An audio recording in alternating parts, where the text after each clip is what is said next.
remember the dreams I have at night. For me, the closest thing to a real dream is being underwater. It's almost silent. You see shadows in the distance. You don't really know what's beyond you. Time slips by. You get completely lost in another world. It's the greatest escape imaginable. And it's why I live to dive.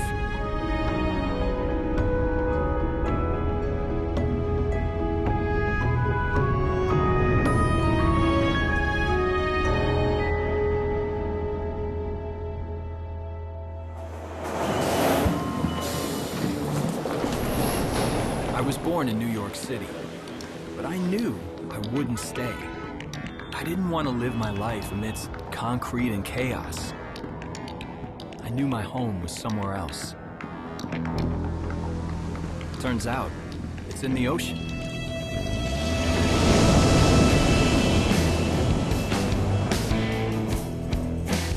I've been filming wildlife for over 15 years. In that time, I've traveled the world with my camera, meeting all sorts of creatures that most people will never see in person.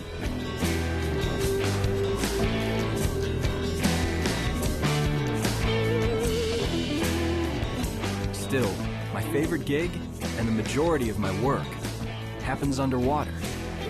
I spend so much time submerged, I sometimes forget I'm in the underworld.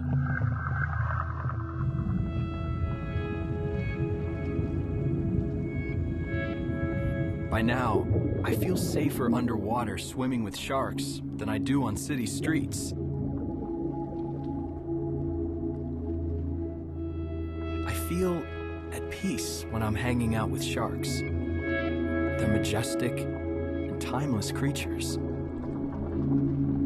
It's kind of like swimming in an underwater world of dinosaurs. Actually, sharks outlived dinosaurs. They were here nearly 200 million years before T-Rex. They're one of the only species on the planet that has survived the mass extinctions. These days, humans are clearly the planet's top predator.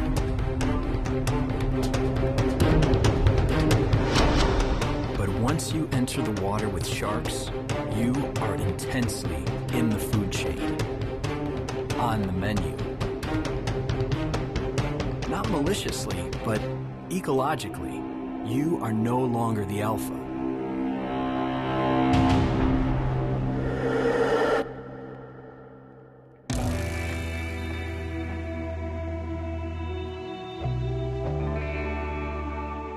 Jumping in is usually a little unsettling. As soon as I splash into the water, millions of microbubbles cloud my vision. All I can see at first is a white, effervescent fizz. And I know when it clears, I could be surrounded by dozens and dozens of sharks. Or in the company of just one great white.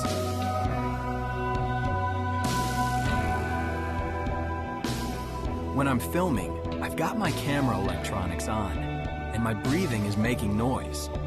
Even the sound of my heartbeat is emitting an energy detectable by sharks. So basically, I'm tantalizing all the shark senses. Oh, and there's one more thing. Often, I'm jumping into a liquid space where I've just been throwing bait.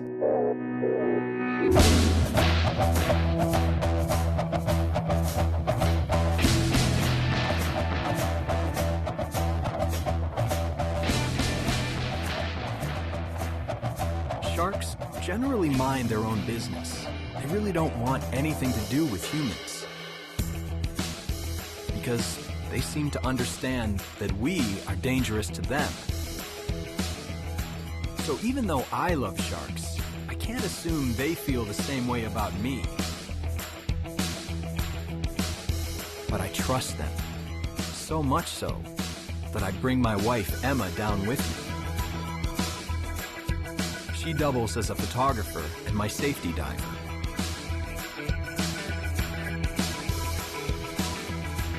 haven't always trusted sharks. At first, I was a bit nervous entering their world, with all those preconceived notions and Jaws legends running through my mind.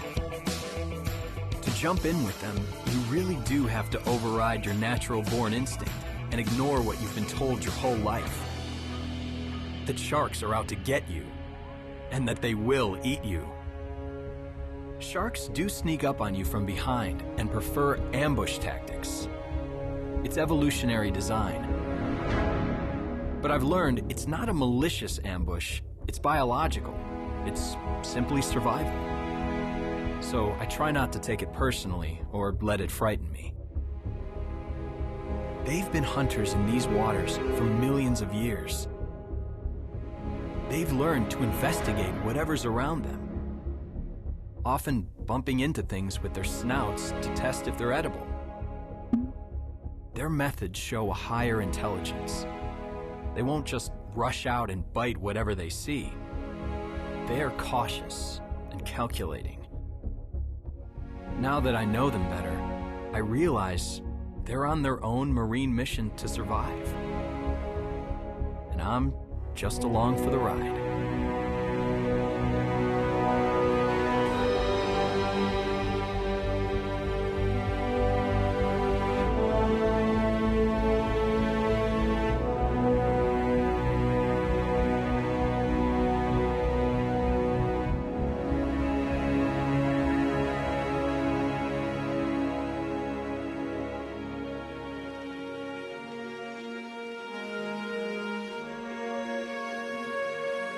There are more than 40 species of sharks in the Bahamas, which makes it one of my favorite diving spots on the planet.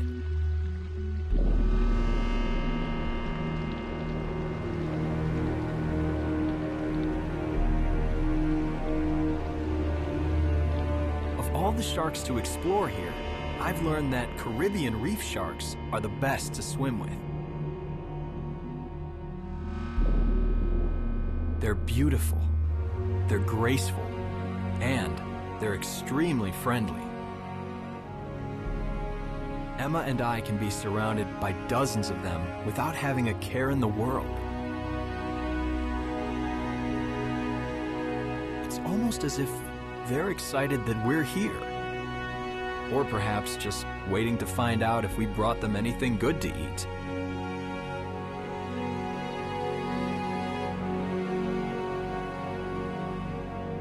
There's one particular reef shark we see almost every time we go down here. He's been hanging around this wreck for at least 10 years. We call him Joker. He has this crooked smile, probably from a fishing hook, a narrow escape from man.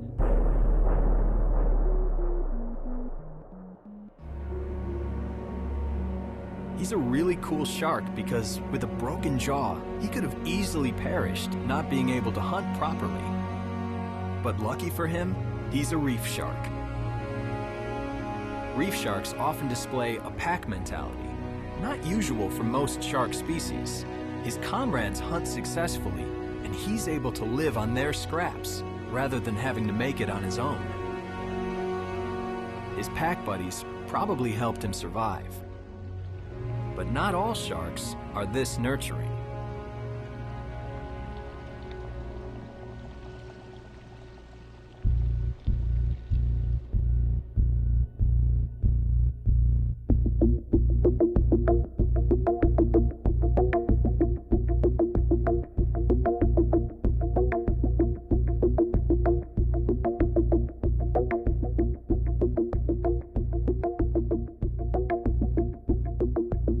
Times when we have to wait for the sharks to come to us.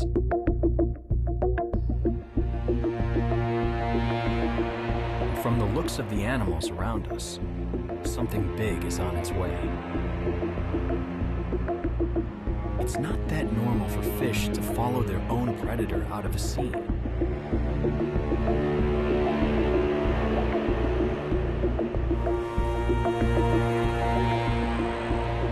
I still remember the first great white I ever saw. It appeared out of nowhere, emerging from the depths, completely silent, as if it were levitating.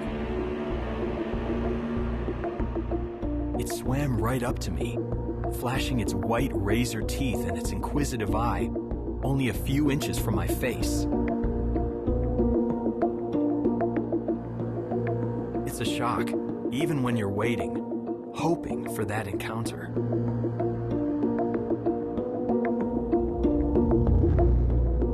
Great whites are the most dangerous sharks on the planet. They are perfect killers, designed to blend in with the ocean. A shark may go unnoticed by prey swimming overhead. Its gray top half is camouflaged in dark water below. And from beneath, the shark's white underbelly matches the sunlit surface behind it. They don't give themselves away easily with dark silhouettes like their own prey.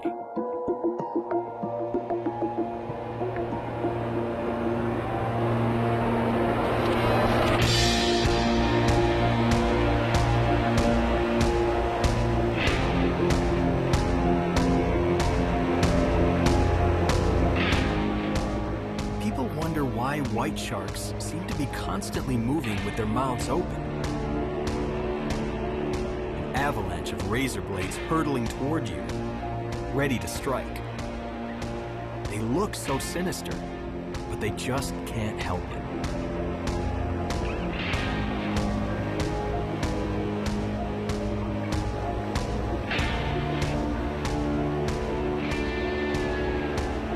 The truth is, most sharks have their mouths open for another reason. It's the only way they can breathe. To get oxygen across into their bloodstream, water has to pass through their mouths and out of their gill slits constantly. So white sharks can't sit still. They have to keep swimming and swimming and swimming.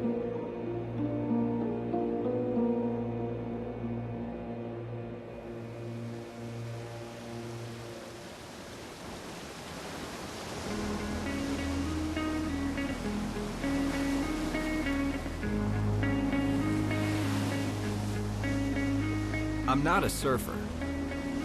I'd rather be down below any day.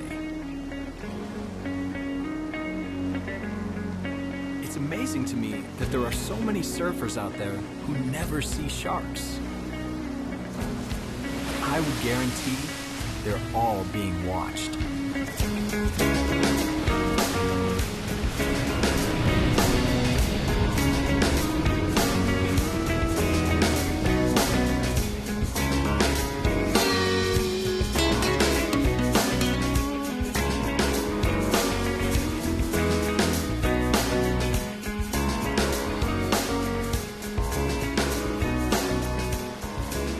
For a shark to attack a surfer, I'm sure that possibility is at the back of every surfer's mind. Because the reality is, when you're up on a surfboard, you have very little visibility of what's underneath.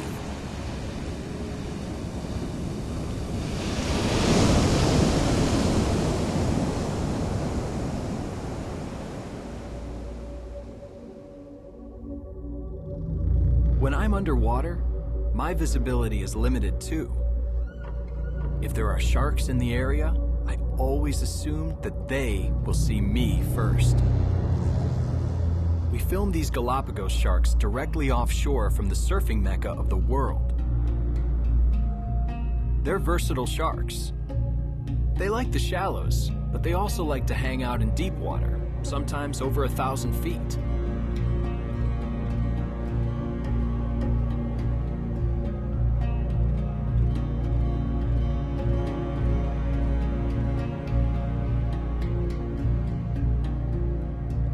It's a really cool dive out here. You look down and you just see this fathomless blue. You never really know what's lurking down there. Deep water has that sort of mystery. You see nothing but blue. But if you stick around long enough, eventually something will come up to have a look at you.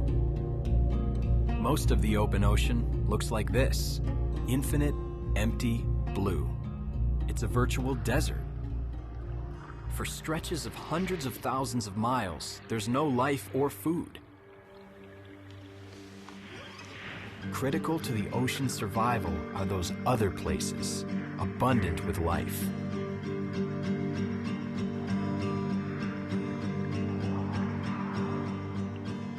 In nearly every ocean basin in the world, not just this one, there are underwater islands known as seamounts. Typically extinct volcanoes, these rock formations are biological hotspots for all kinds of sea creatures.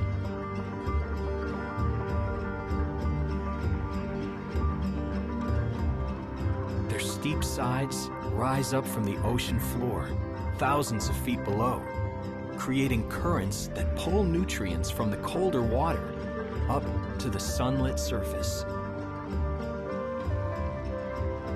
There is so much life clinging to these rocks.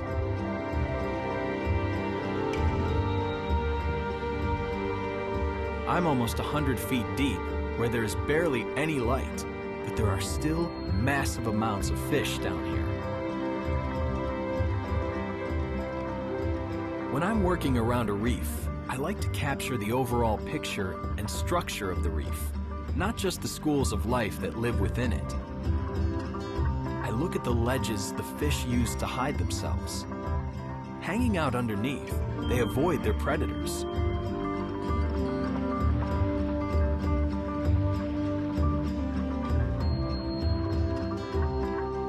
The fish like to bunch up together and operate as one big biomass, so it's hard to get to know the individuals.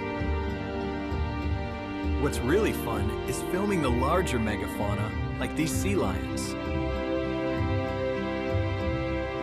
You can kind of get into their heads and learn their personalities.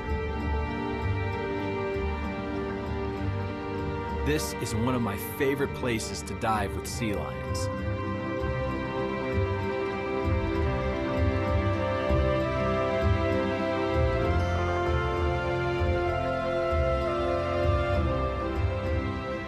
It's in an area where there definitely could be sharks, but for some reason, these sea lions seem to be so placid, so relaxed.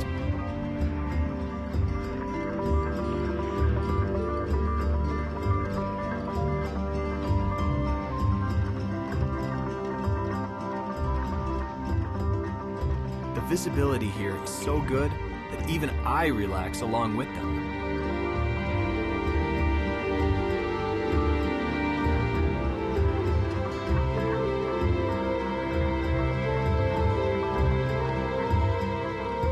It's rare for me to feel totally calm when I'm filming one of the great white shark's favorite prey.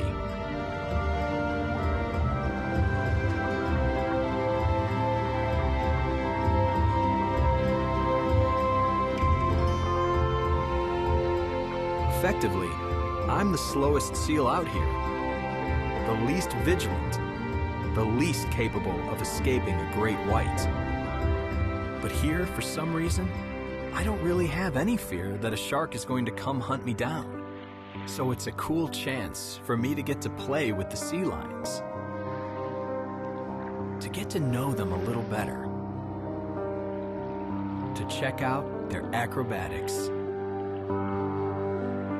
Often when I'm filming sea lions, they just play amongst themselves. They know I'm there, but they just kind of go about their business. But this guy must see his reflection in the glass of my lens and comes to check it out.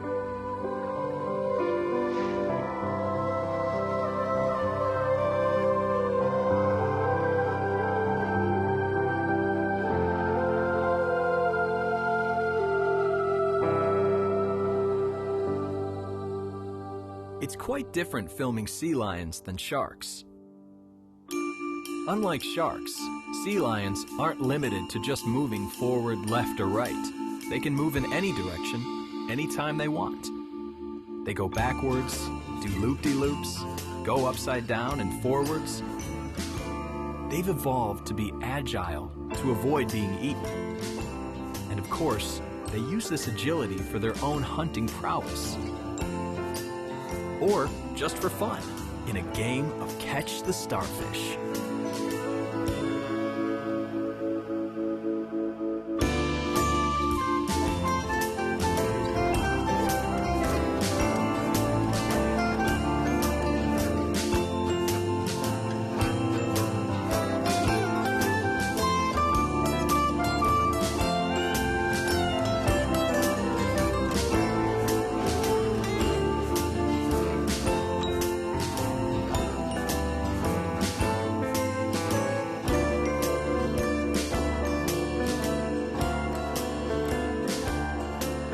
I love diving in as many different and strange places as I can get to. Sometimes they're in my own backyard.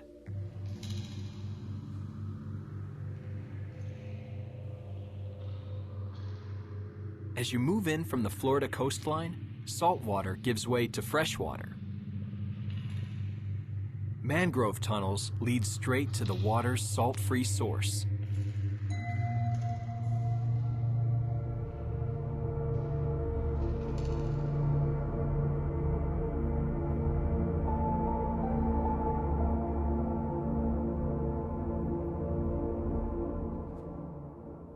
Beneath these roots, springs bubble up from the groundwater hundreds of feet below the sand.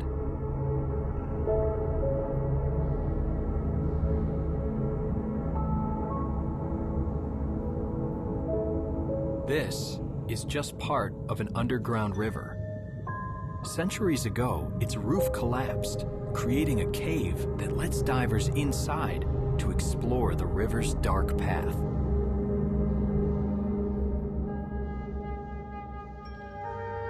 The water here is like glass, filtered by the cave's limestone walls.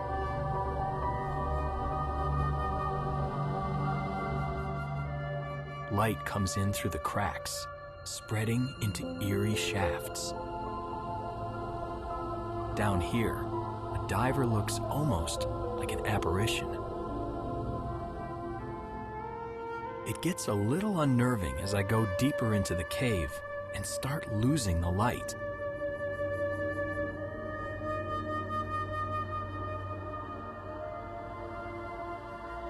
At first, I don't want to stray too far from the sun, but after a while, I start to appreciate the darkness and kind of hide away in my mind. But I don't go too far. I have to keep track of the entrance so I know where to go when I need to get out. A lot of people get lost in caves, and if I run out of air and can't find the entrance, I'm not going to make it out alive. Tight spaces can lead to dead ends, trapping you in a lethal maze. When I'm in total darkness, blind to what's around me, only a compass can get me out. Diving here is nerve-wracking, without the freedom of open water. But I rarely pass up the opportunity to explore something new.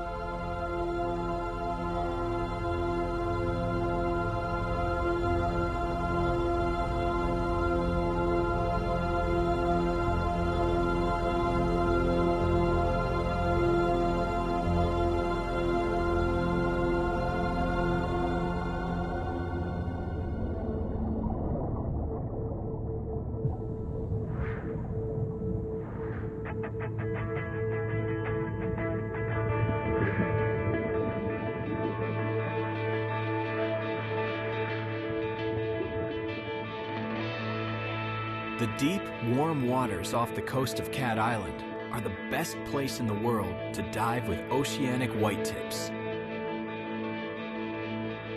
They're open ocean rovers, rarely venturing into shallow water.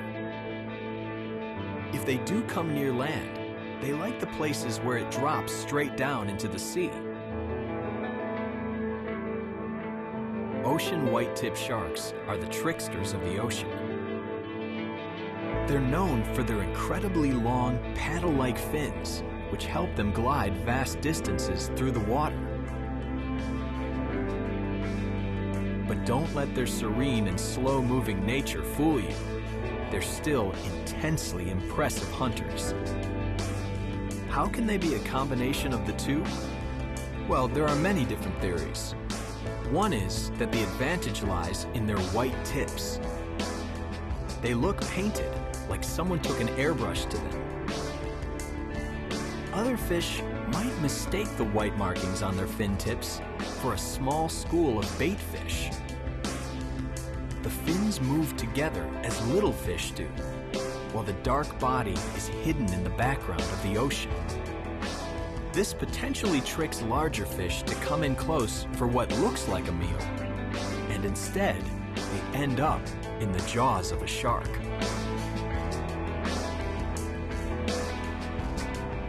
For some reason, oceanic whitetips travel with black and white pilotfish more than other sharks do. These tag-alongs know that if they stick with this predator, they'll get both his scraps and his protection.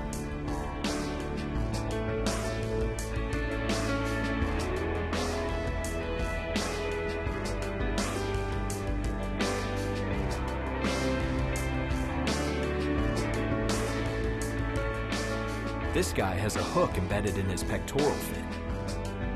It's a telltale sign sharks and humans do coexist, and not always easily. They compete with each other for food sources. It's most likely this hook was attached to a game fish, like a mahi-mahi or a marlin. The shark may have stolen a meal from a fisherman's line, and in turn, got a hook lodged in its fin.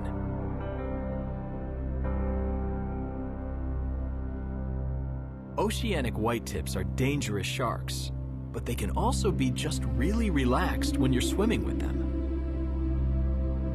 Just 3 years ago, this was a very different scene. We only saw 2 whitetips that season, both very skittish. Now, things have changed. People are more interested in coming to see sharks, and it also works the other way around.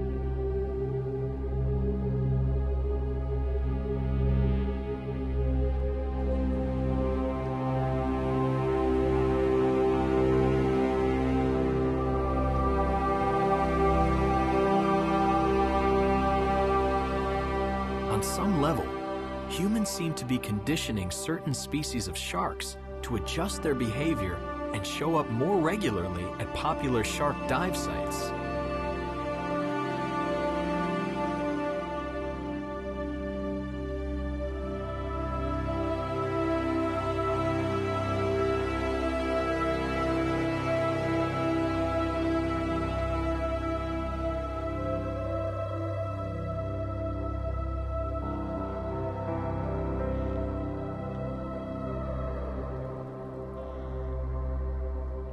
Sharks are not stupid. For thousands of years, they've shown up at the same seal colonies and same reefs where they know they can get a meal. Now they've learned they can go to a certain location at certain times of the year and get fish handed to them, essentially for free, without having to hunt for it.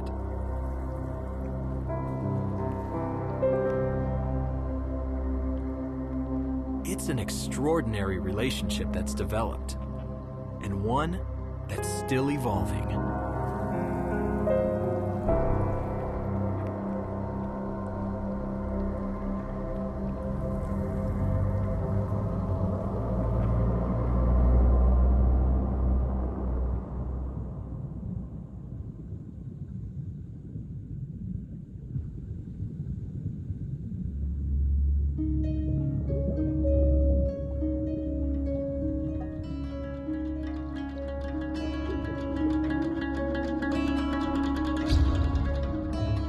Kind of shark hunts and survives in its own unique way. So different species can live in the same ecosystem without being a threat to each other.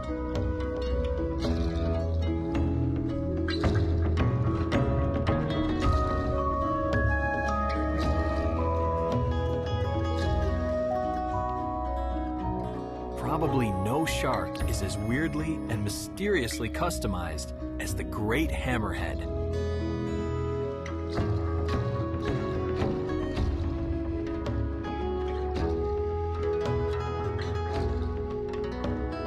They're incredibly agile sharks, almost like a serpent in the way they can turn so quickly. A huge dorsal fin and stretched out head helps them fine-tune their balance and movement.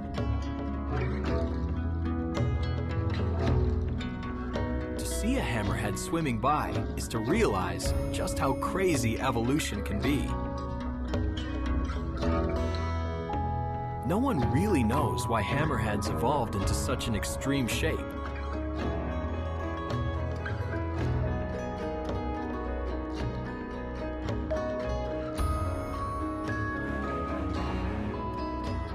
Even filming them can be more difficult because of their behavior and weird biology.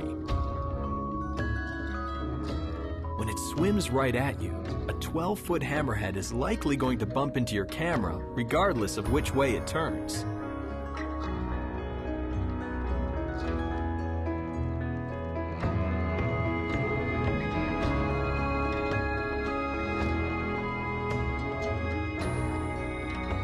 Their eyeballs have good peripheral and binocular vision, which helps with hunting. But just how well can hammerheads see right in front of their faces? That's unclear.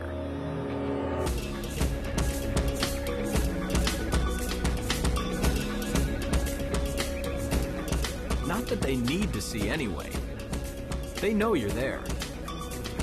Like all sharks, hammerheads have special pores on their heads that can detect minute electrical fields coming from any living object. They know when prey is close to their mouths, even when they can't see it. And hammerheads have a lot more sensory neurons than most sharks. The sharks even use their hammer-shaped foreheads like metal detectors to uncover prey from under the sand. And also, like hammers, to pin down their prey and consume it. A hammerhead's leftovers are a nice complement to a nurse shark's menu. They have very small, blunt teeth, which pretty much puts them at the bottom of the shark totem pole. But nurse sharks do have their own secret weapon. They work like vacuum cleaners, sucking up food scraps into their mouths.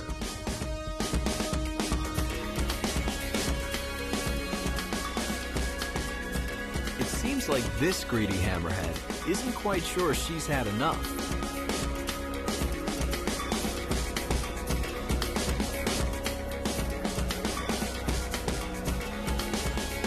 But really, I think she comes in sometimes just to assert her dominance. When it comes to survival, there are no guarantees.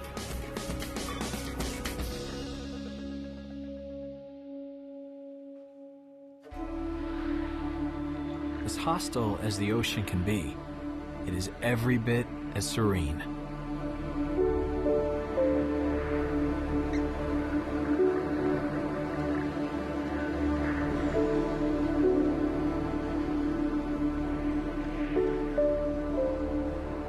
The surprising thing about being underwater in the ocean is the quiet, is the all-encompassing peace and silence that you encounter while diving.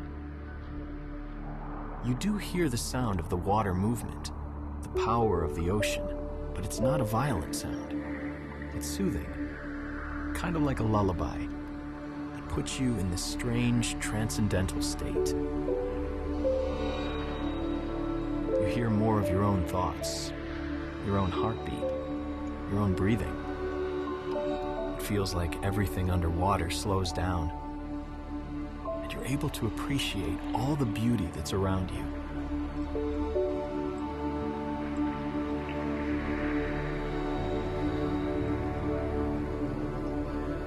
It all just moves and lives and breathes in slow motion.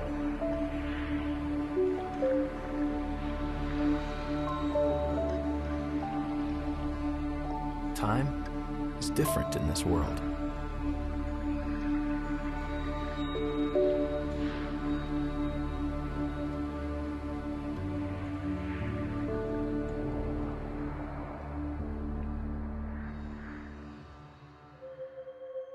The ocean's timelessness, for me, can also be experienced through its captives.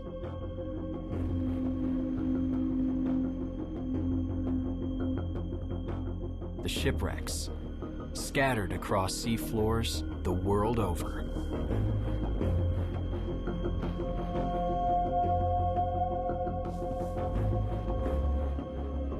Once, this was a bustling, sea-going vessel. And now, it's a post-apocalyptic city for sea creatures.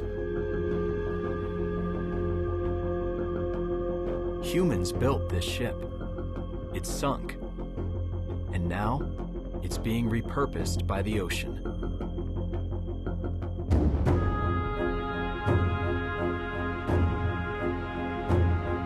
It's a clear reminder that people aren't made to last in this environment.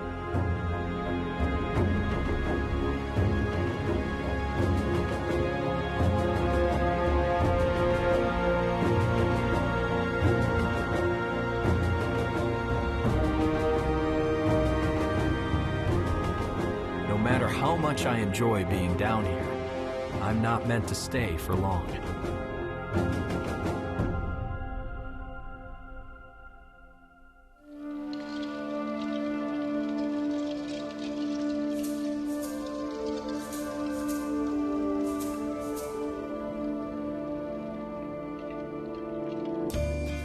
Florida has one of the largest concentrations of freshwater springs on Earth.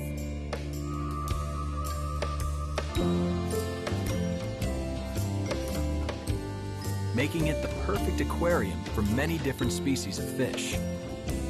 Some interesting reptiles. And favorite home of the manatee. Every winter, hundreds of manatees leave the cooler temps of the Gulf of Mexico behind to enjoy the constant 72 degrees of these spring-fed waters. The 30 natural springs in Crystal River alone add an average of 300 million gallons of water to the river every day. Some biologists consider this area the most important refuge for manatees in the United States. And it's one of the only places humans are allowed to interact with them. So naturally, this is my go-to spot for spending time with manatees.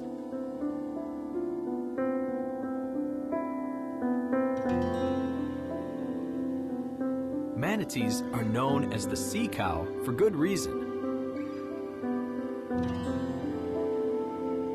The massive mammal moves at a relaxed pace, and at times, barely at all, making them easy to film.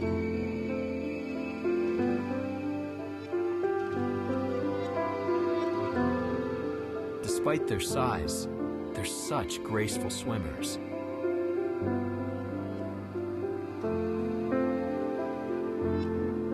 What amazes me is that there can be an animal this big, this slow, this docile, that can survive in this harsh world. But I'm glad that it does. They probably won't be here for long. At winter's end, they'll revisit the home they share peacefully with sharks.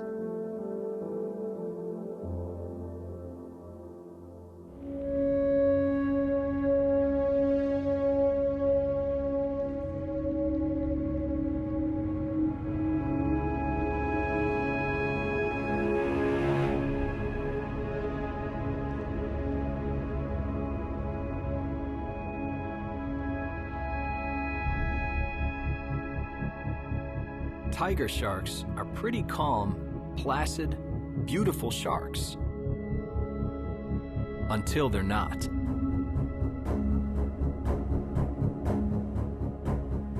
When they're hungry, things can get a bit scary. Tiger sharks have a ferocious appetite.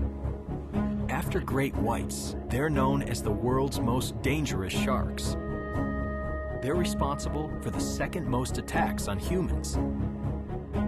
But the number of people they've bitten is far outweighed by everything else they eat. Fish, turtles, sea snakes, other sharks, even plastics and sometimes garbage. There's almost nothing a tiger shark won't try.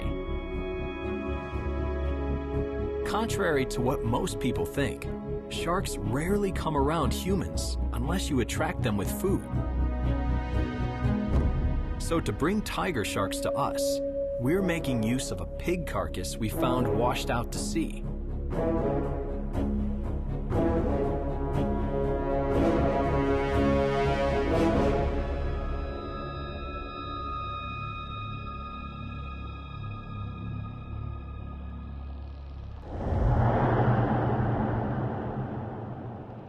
As predicted, these guys aren't too picky.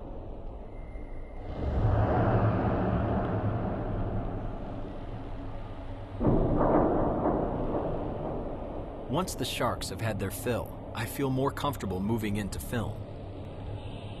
But you can never be too careful. When I see a shark, I size it up. Not all sharks are the same. In fact, they're all very, very different. They each have their own unique personalities. Some are bold, some are shy, some are a bit unpredictable, just like people. My trust level with each shark varies based on my own one-on-one experiences with it. And their moods can change very quickly, so it's important to be ready for anything.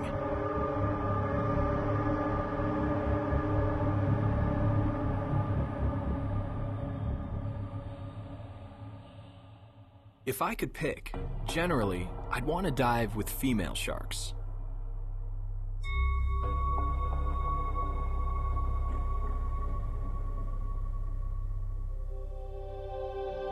I found them to be less aggressive, more relaxed, but they're also typically bigger than the males and can boss the guys around if need be.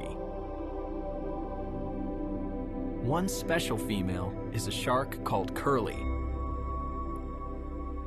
Like all tigers, she has the dark stripes on her side that gives them their name. And she's taught me a lot about how to film her species. If I stand my ground and remain calm, Curly respects that. Sometimes she seems confused. Why am I swimming toward her when everything else in the ocean swims away? It's almost a mind game. If I'm not fleeing, I must not be something she'd normally eat. From what I've learned, if a shark keeps coming back around in a relaxed state, they like what's going on. I've even seen them swim straight past the bait, more interested in tactile human interaction than food.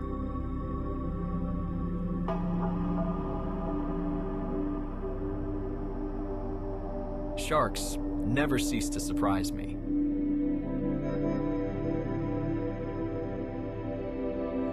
I discover something new from each one I swim with.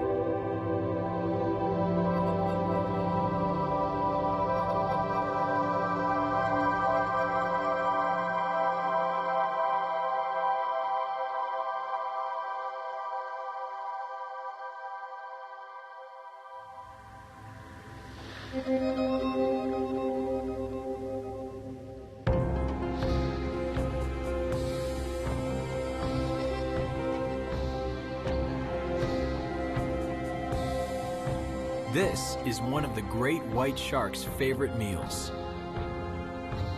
the elephant seal.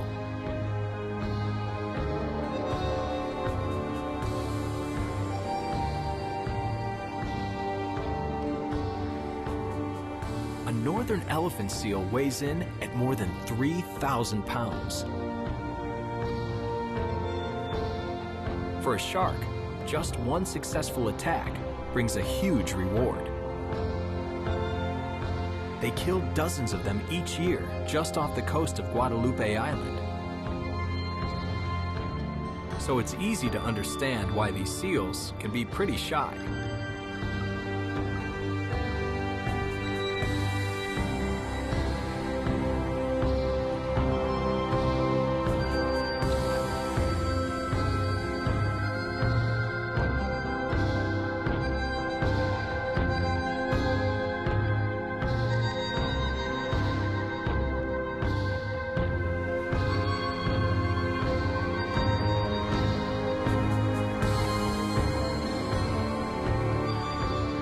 The way to film an elephant seal is to spend some time approaching slowly until you earn its trust.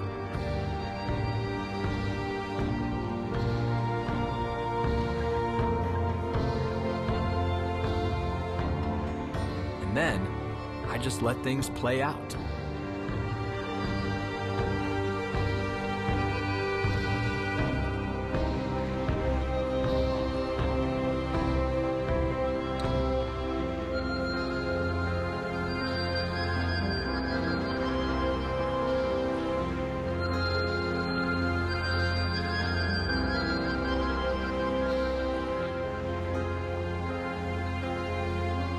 I was able to connect with this guy, and he became as curious in me as I was in him.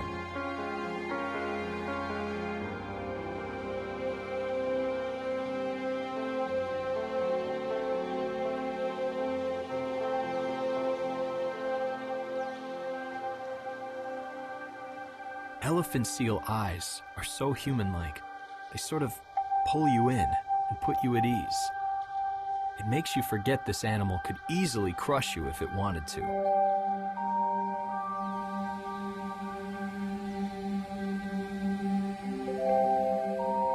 You'd never guess it from the looks of one, but on the sand, an elephant seal can outrun a human. The only place in the ocean I've been able to film elephant seals successfully is in the shallows. When they go to sea, they dive to amazing depths, up to 5,000 feet, and can hold their breaths for over an hour. Elephant seals have to exhale before each dive, and they seem to spend a lot of time practicing.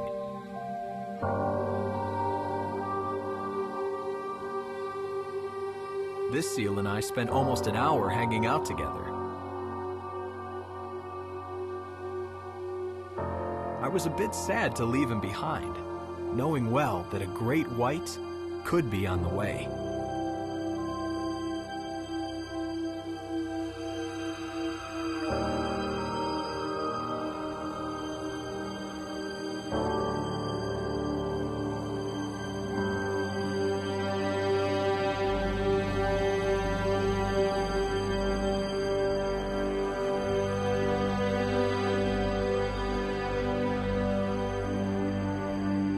Nothing about diving in South Africa is easy. The water is freezing and generally super murky. And on top of that, I'm usually here to film the ocean's quintessential predator, the great white shark.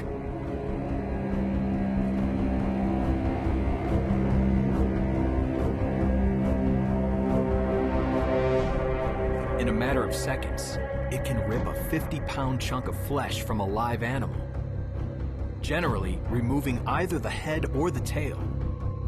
Cognition or propulsion, either one will work.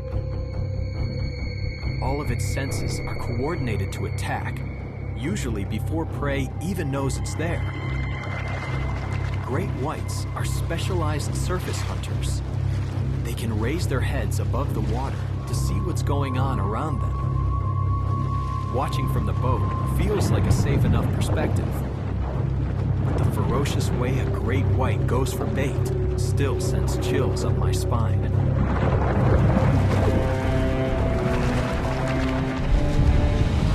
Sometimes a curious individual comes in a little too close for comfort.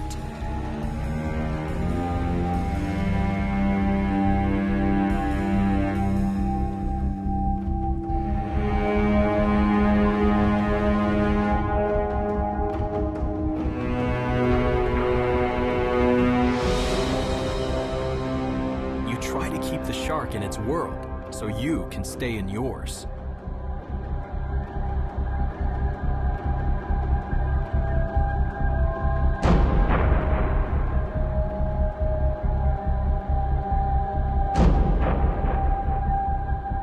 Most divers wouldn't think of going in the water with a great white, especially without a cage.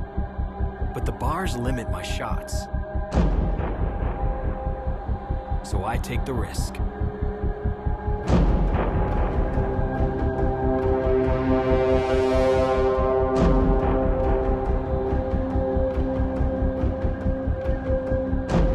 I have to remind myself not to panic.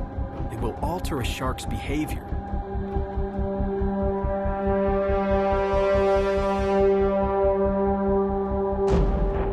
If you act like prey, you're more likely to become prey. So I quickly focus on framing the shot and the technical side of filming to keep calm.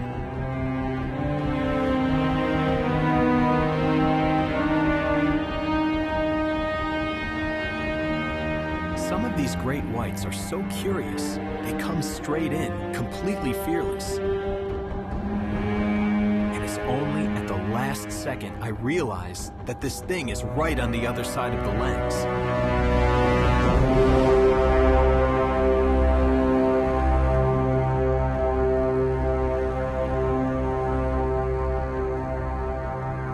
One time, while filming from the boat, a particular shark started swimming straight toward me. I was completely in a trance, trying to frame my shot. The shark lunged at the camera and opened its mouth. I could only hold the camera up for so long, and as it splashed back into the water, it revealed the shark's fin, half bitten off by another shark. This shot is all we have to tell the story.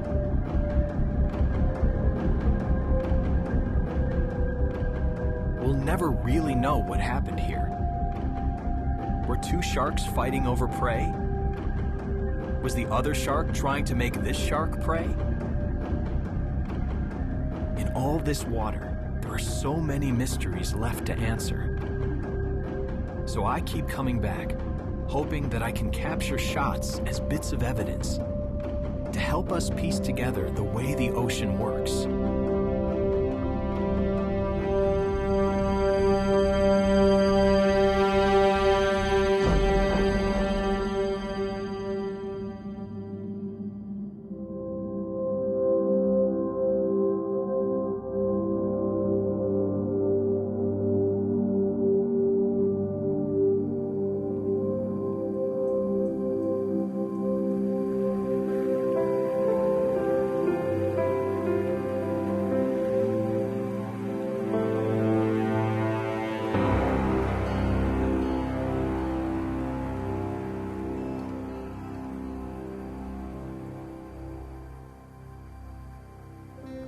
A familiar scene when I dive, one that would frighten most, is a diver on the ocean floor, surrounded by dozens of reef sharks.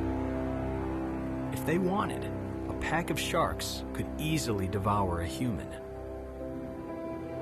But the harmony in this moment symbolizes what the ocean can be.